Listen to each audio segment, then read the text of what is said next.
Абай облысындағы өрт есірткіге мас Төреғали, Каспий банкті басып алған қазақ террорист.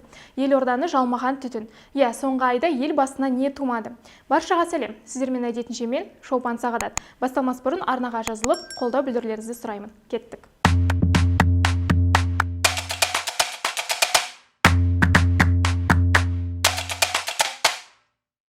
Абай облысында орын алған алпауыт апаттан соң қоғамның сынына ұшыраған экология министрі Сүлейменова күні кеше журналистердің сұрағына жауап беремін деп тағы да әлеуметтік желіні шулатты. Көбіне министрдің сөзінен бұрын өзін ұстау мәнері ұнамады.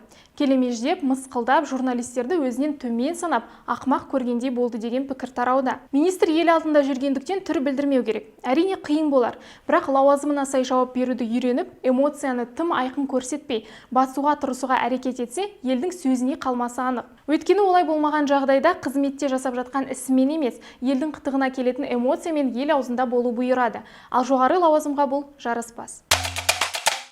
Жексенбі күні Астанада елде бақытымызға орай сирек болатын 3 сағат бойы барша елді қорқынышта ұстаған жайт орын алды.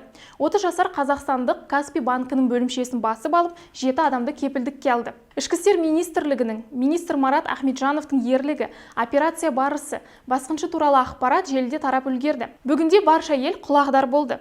Біз мәселенің басқа жағын қарастырайық. Желіде министр Ахметжановқа журналистің қойған сұрағы тарады. Ол қылмыскердің ұлты қазақ па деген сауал. Сонда қылмыскер қазақ болса, оған көзқарас өзгере ме? Қазақ қылмысқа барса, демек оны әлеуметтік жағдай бұған жеткізді. Ал өзге ұлт өкілі болса, құтырған, қазақ елінде жүріп бұндай қылмысқа барды. Қазақтың қыздарын кепілдікке алып, қастандық жасады деген қарғыс сөздер тарар ма еді? Ең қызығы, қылмыскердің 10 жылдан астам уақыт наркологиялық есепте тұрғаны ешкімді алаңдатпайды да. Қандай жағдай болмасын, ұлтты ақтауға тырысуды қойып, жаман ұлт болмайды, жаман адам ғана болады деген сөзді басшылыққа алып, сауатты да саңалы түсінік қалыптастыруға тырысайық. Украинада соғыс басталғалы елде мәдени көзқарастар өзгерді.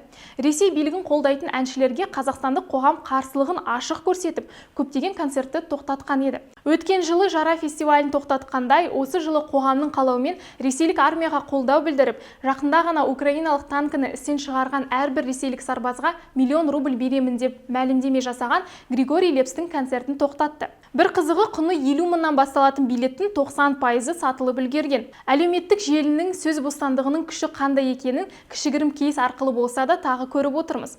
Бір айта кететіні, Лепстің концерті тоқтатылды деп хабар тарағаннан кейін Семейде өтуі тиіс Би-2 тобының да концерті тоқтатылды деген сыбыс шықты.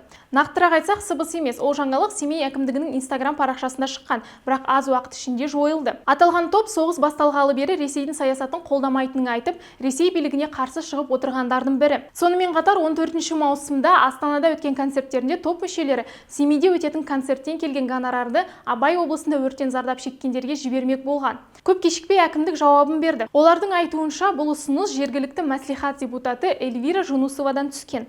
Өрттен кейін әлі де есін жиып үлгермеген халық үшін концерт мерзімін жылжыту тиімді деп есептелгенімен, туған туысқандары ешқандай қарсылық танытпайтындарын айтты. Сөйтіп, Би-2 Семейде концертін беріп, уәде еткендей жинаған қаражатты өрттен зардап шеккендерге тапсырды. Жақында жеке кешке келуге ниетті, кезінде Z символикасымен өнер көрсеткен Ирина Дубцованың да концертін тоқтату туралы сыбыс тарауда. Күзде Қазақстанға келуді жоспарлап қойған Максим Галкиннің де концерттеріне қатысты шешім жоқ. Тек Астанада 8 қазанға белгіленгені мәлім болса, Алматы бойынша әкім әлі де жауап айтпаған.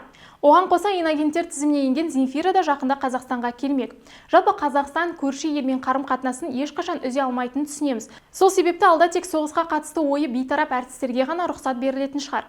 Әйтпесе онсыз да соғыс басталғалы көзқарасымыз келіспей, ұрысып, тырысып, достарымызбен, жақындарымызбен арамыз алшақтап жатыр. Ал бұл концерттер оны одан әрі қоздырып, қоғам ішінде іріткі салады. Бүгінге айтар ой осы. Алып қосарыңыз болса, видео астына комментарий қалдыра отырыңыздар. Келесі кездескенше.